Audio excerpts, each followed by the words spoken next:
Hello guys, we are live now. नमस्कार, सत श्री अकाल, अस्सलाम वालेकुम, राम राम। चलिए, सबसे पहले हम बिना बकवास किए अपने टॉपिक पे आते हैं। सबसे पहले आर के स्टडी ग्रुप में आपका स्वागत है। चलिए, बाल विकास शिक्षा एवं शिक्षा शास्त्र में हम देखते हैं अगला क्वेश्चन। विविध पृष्ठभूमियों के अध्ययनकर्ताओं को संबोधित करने हेतु एक अध्यापक को क्या करना चाहिए? सभी के लिए मानकीकृत आकलनों का इस्तेमाल करना चाहिए। ऐसे कथनों का इस्तेमाल करना चाहिए जो नकारात्मक हो। विविध संबंधी मुद्दों पर बातचीत टालनी चाहिए। विविध विन्यासों के उदाहरण देने चाहिए। क्या करना चाहिए? इसका राइट आंसर क्या हो जाएगा? विविध विन्यासों का उदाहरण देना चाहिए, ना कि वो नकारात्मक बात करनी चाहिए। आकलनों का इस्तेमाल करना चाहिए हमेशा, या उसे किसी संबंधी बात को टालना चाहिए। चलिए, अगला क्वेश्चन देखते हैं। दूसरा क्वेश्चन है कि समस्या समाधान क्षमताओं को किस प्रकार सुसाध्य किया जा सकता है? समरूपों को इस्तेमाल को बढ़ावा देकर, विद्यार्थियों में डर की भावना पैदा कर, लगातार अभ्यास और कार्यान्वयन पर जोर देकर, समस्याओं के हल हेतु अटल प्रक्रिया के इस्तेमाल को बढ़ावा देकर। चलिए, फटाफट इसका आंसर दीजिए। इसका आंसर हो जाएगा सी, लगातार अभ्यास कार्यान्वयन पर जोर देकर ये क्या किया जाता है? सुसाध्य बनाया जा सकता है। इसलिए राइट आंसर हो जाएगा ऑप्शन नंबर सी। चलिए, अगला क्वेश्चन देखते हैं। अधिगम कठिनाइयों से जूझते छात्रों की जरूरतों को संबोधित करने के लिए अध्यापक को नहीं करना चाहिए। क्या नहीं काम करना चाहिए?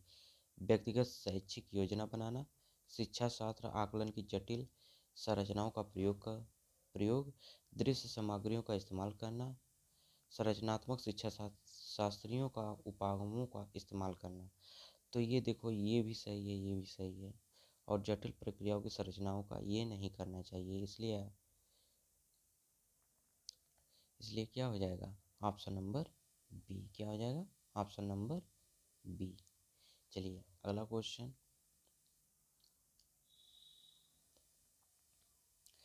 सृजनात्मकता की पहचान का प्रमुख लक्षण क्या होता है? अतिष्क्रमिता, सतर्कता, कम प्रज्ञान बोधगम्यता, अपसारी चिंतन।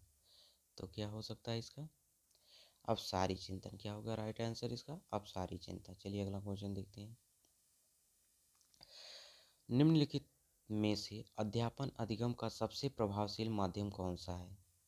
बिना संश्लेषण के अवलोकन करना, अनुकरण या नकल और दोहराना, विषय वस्तु को यंत्रवत याद करना, संकल्पनाओं के बीच संबंध खोजना। चलिए, इसका राइट आंसर दीजिए। इसका राइट आंसर हो जाएगा क्या? संकल्पों के बीच संबंध खोजना। चलिए, अगला क्वेश्चन। एक अध्यापिका को दिए गए किसी कार्यकलाप में छात्रों की विभिन्न त्रुटियों एवं विश्लेषण करना चाहिए, क्योंकि इसके आधार पर वह ज़्यादा त्रुटियां करने वाले छात्रों को दूसरे छात्र से अलग कर सकती है। अधिगम केवल त्रुटियों के शोधन पर कार्य करती है। ये केवल की बात आ रही तो ये रॉन्ग हो जाएगा। चलिए, इसके आधार पर दंड की मात्रा निर्धारित कर सकती है। त्रुटियों की समझ अध्यापन अधिगम प्रक्रिया के लिए अर्थपूर्ण है। चलिए, इसका आंसर क्या हो जाएगा? देखिए, त्रुटियों की समझ अध्यापन अधिगम प्रक्रिया के लिए अर्थपूर्ण होना चाहिए। इसलिए राइट आंसर डी हो जाएगा। चलिए, अगला क्वेश्चन। अधिगम की अभिप्रेरणा को किस प्रकार कायम रखा जा सकता है? किस प्रकार रखा जा सकता है? बच्चों को बहुत आसान क्रियाकलाप देकर, बिल्कुल रखा जा सकता है। यंत्रवत याद करने पर जोर देकर, ये नहीं। बच्चे को दंड देकर, ये भी नहीं। प्रवीण अभिमुखी लक्ष्यों पर जोर देकर, क्या होगा इसका? यही राइट आंसर हो जाएगा। ये सबसे पहले से अच्छा ये है, इसलिए राइट आंसर हो जाएगा डी। चलिए, अगला क्वेश्चन। शर्मिंदगी क्या है? चलिए, बताइए। बच्चों को अधिगम हेतु अभिप्रेरित करने के लिए बहुत प्रभावशाली है, या शर्मिंदगी के अभाव को अध्यापन अधिगम प्रक्रिया में बारंबार पैदा करना चाहिए, या संज्ञान को उपलब्ध करना संबंध नहीं है, कोई संबंध नहीं है। संज्ञान पर नकारात्मक प्रभाव पड़ सकता है। क्या हो सकता है इसका आंसर? इसका आंसर हो सकता है कि शर्मिंदगी जो होती है, संज्ञान पर नकारात्मक प्रभाव पड़ सकता है इससे, इसलिए राइट आंसर हो जाएगा ऑप्शन नंबर।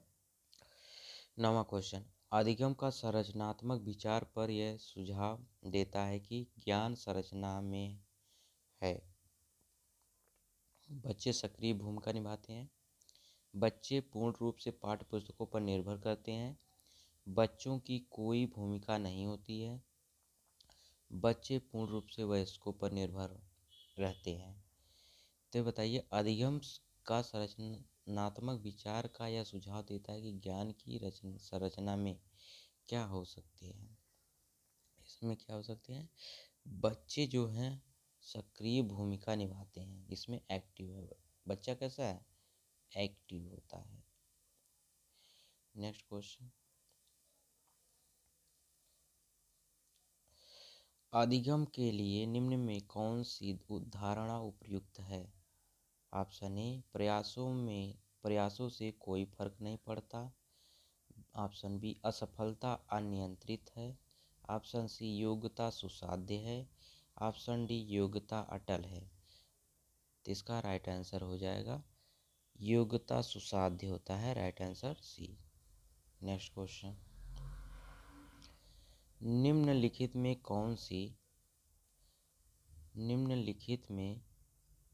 से कौन सी परिपाटी विद्यार्थियों में संकल्पनात्मक समझ में बढ़ोतरी करने में सहायक है? ऑप्शन ए, बारंबार परीक्षाएं। ऑप्शन बी, अन्वेषण एवं संवाद।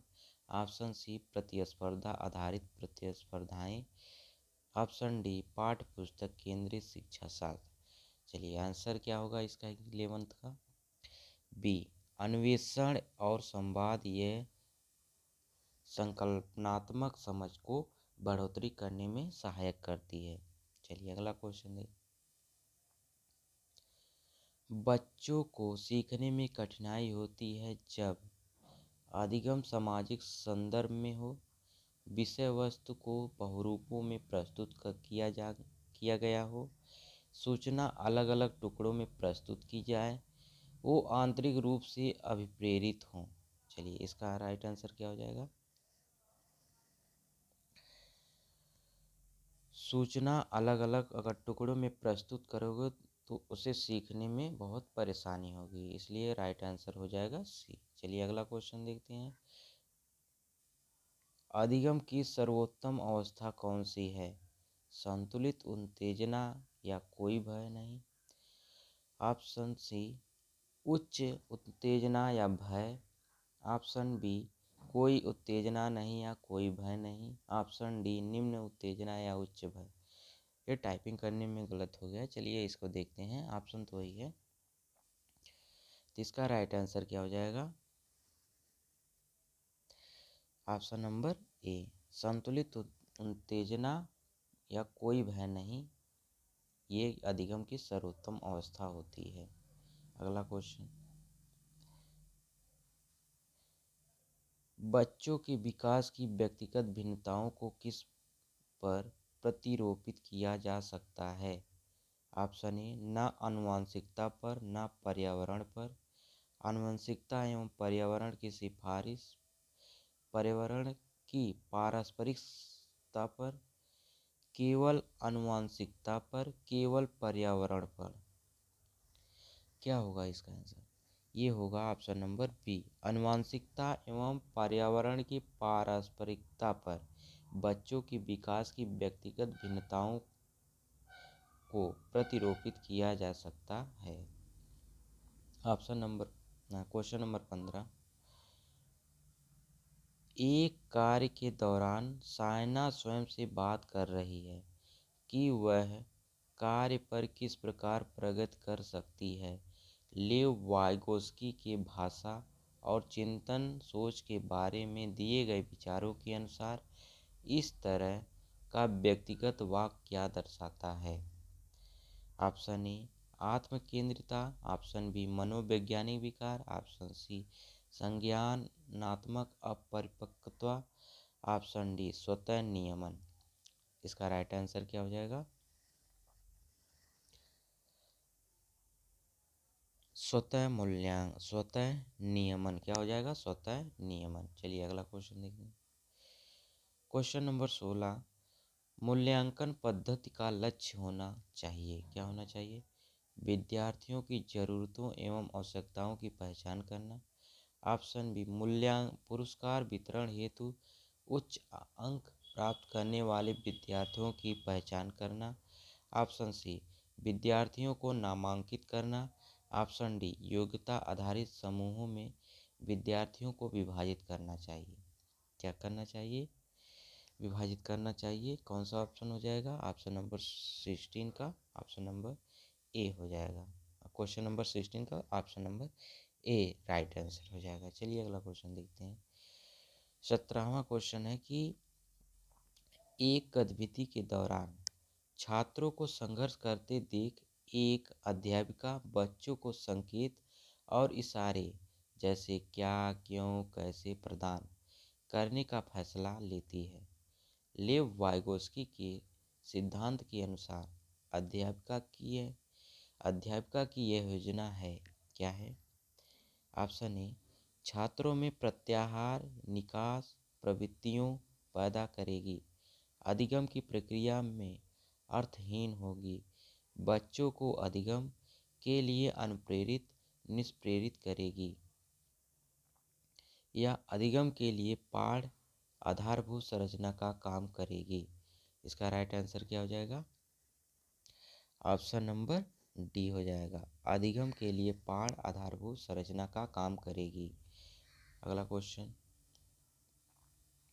क्वेश्चन नंबर 18, एक खेल क्रिया के दौरान चोट लगने पर रोहन रोने लगा। यह देखकर उसके पिता ने कहा, लड़कियों की तरह व्यवहार ना करो, लड़के रोते नहीं हैं। पिता का यह कथन क्या कहलाता है? ऑप्शन नंबर ए लैंगिक भेदभाव को कम करता है, लैंगिक समानता को बढ़ावा देता है, लैंगिक रूढ़िवादिता को दर्शाता है, लैंगिक रूढ़िवादिताओं को चुनौती देता है। इसका राइट आंसर हो जाएगा ऑप्शन नंबर सी, लैंगिक रूढ़िवादिताओं को दर्शाता है। क्वेश्चन नंबर 90, एक प्रगतिशील कक्षा में ज्ञान की संरचना के लिए प्रचुर मौके प्रदान करने चाहिए। विद्यार्थियों को उनके अकादमिक अंकों के आधार पर नामांकित करना चाहिए। अध्यापक को अटल पाठ्यक्रम का पालन करना चाहिए। विद्यार्थियों में प्रतिस्पर्धा पर बल देना चाहिए। इसका राइट आंसर क्या हो जाएगा? ज्ञान की संरचना के लिए प्रचुर मौके प्रदान करने चाहिए। चलिए अगला क्वेश्चन, लॉरेंस कोहलबर के सिद्धांत के अनुसार किसी कार्य को इसलिए करना चाहिए क्योंकि दूसरे को स्वीकृति देते हैं, नैतिक विकास के किस चरण को दर्शाता है? उत्तर प्रथागत, अमूर्त संक्रियात्मक, प्रथा पूर्व, प्रथागत। एक कौन सा दर्शाएगा? ये दर्शाएगा प्रथागत को। किसको दर्शाएगा? प्रथागत को। इस राइट आंसर डी हो जाएगा। चलिए नेक्स्ट क्वेश्चन,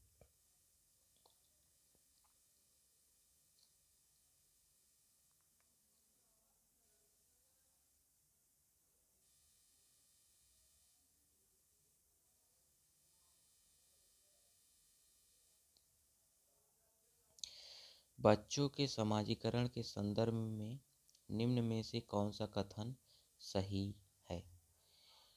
ऑप्शन ए समकक्षी समाजीकरण के प्राथमिक कारक हैं और परिवार समाजीकरण का एक द्वितीय कारक है। परिवार एवं जनसंचार दोनों समाजीकरण के द्वितीय कारक हैं। विद्यालय समाजीकरण का एक द्वितीय कारक है और परिवार समाजीकरण का एक प्राथमिक कारक है। विद्यालय समाजीकरण का एक प्राथमिक कारक है और समकक्षी समाज के द्वितीय कारक है। विद्यालय जो प्राथमिक कारक हो ही नहीं सकता और विद्यालय द्वितीय कारक है। ठीक है, ये ऑप्शन बेस्ट लग रहा है। ये भी परिवार कभी द्वितीय कारक नहीं हो सकता। समकक्षी समाज के प्राथमिक कारक है, ये समाज भी नहीं हो सकता। इसलिए राइट आंसर क्या हो जाएगा? सी हो जाएगा। नेक्स्ट क्वेश्चन,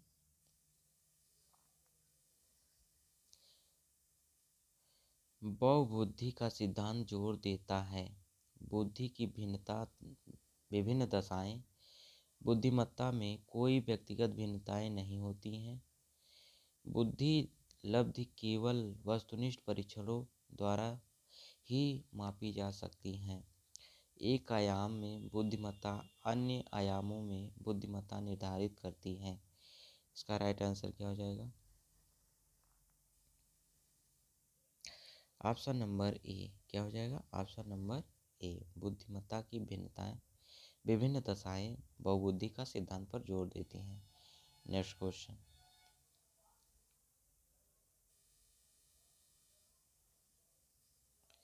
जीन पियाजे के संज्ञानात्मक विकास के सिद्धांत में पूर्व संक्रियात्मक अवस्था में विकास का मुख्य गुण क्या होता है? परिकल्पित निगमनात्मक सोच, संरक्षण एवं पदार्थ में क्रमबद्धता करने की क्षमता, अमूर्त सोच का विकास, विचार एवं सोच में केंद्रीकरण। इसका राइट आंसर हो जाएगा विचार या सोच में केंद्रीकरण होना चाहिए। Option number D. विकास के संदर्भ में निम्न में कौन सा कथन सही है? विकास केवल बाल्यावस्था के दौरान ही होता है। विकास बहुआयामी होता है। विकास की दर सभी संस्कृतियों में सभी के लिए समान होता है। विकास केवल विद्यालय में होने वाले अधिगम से ही होता है। इसका राइट आंसर क्या हो जाएगा? 24 का ऑप्शन नंबर बी। विकास बहुआयामी होता है। 25वां क्वेश्चन, लियो वाइगोस्की का सामाजिक सांस्कृतिक परिप्रेक्ष्य अधिगम प्रक्रिया में किसके महत्व पर जोर देता है? अभिप्रेरणा पर, संतुलीकरण पर, सांस्कृतिक उपकरणों गुणारोपण पर।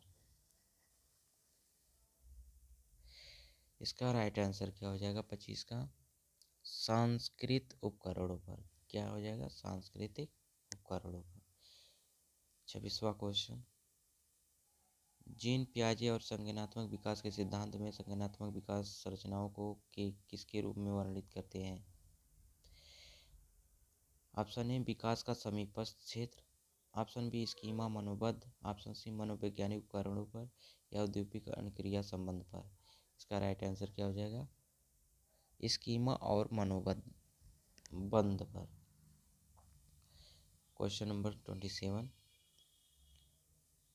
एक समावेशी कक्षा में जोड़ होना चाहिए। सामाजिक पहचान के आधार पर छात्रों को अलगाव, हर बच्चे के सामर्थ्य को अधिकतम करने के लिए अवसर प्रदान करने, प्रदर्शन अभिमुखी लक्ष्यों, अभिभेदी समरूपी निर्देशों को।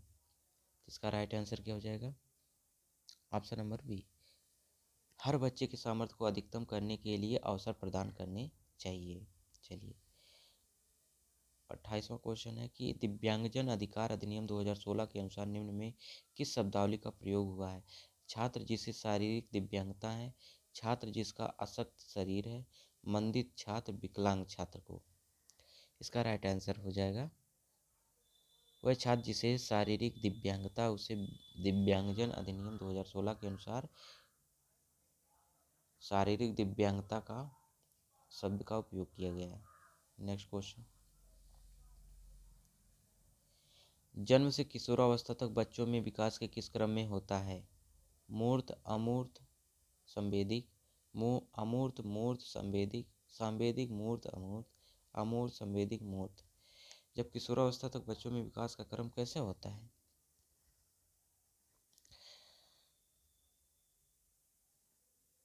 Option number C. क्या होता है ऑप्शन नंबर सी? बहुत अच्छे, गुड। Next question. एक प्रगतिशील कक्षा में व्यक्तिगत भिन्नताओं को किस प्रकार देखा जाना चाहिए? योग्यता आधारित समूह बनाने का मापदंड, अध्यापन अधिगम प्रक्रिया की परियोजना के लिए महत्वपूर्ण, अधिगम की प्रक्रिया में बाधा, अध्यापन के पक्ष में असफलता। क्या ऑप्शन हो जाएगा? आंसर हो जाएगा ऑप्शन नंबर बी। चलिए, आज का क्वेश्चन पूरा हुआ। ये प्रैक्टिस नंबर सेकेंड है। देखिए, पढ़े तो आप लोग हो, इस समय एग्ज़ाम नज़दीक आने वाला है। आप केवल प्रैक्टिस कीजिए। क्वेश्चन टॉपिक तो आप लोग कहीं से पढ़ लेते हैं, लेकिन प्रैक्टिस नहीं मिलता है, तो प्रैक्टिस किया कीजिए डेली। धन्यवाद देखने के लिए अंत तक।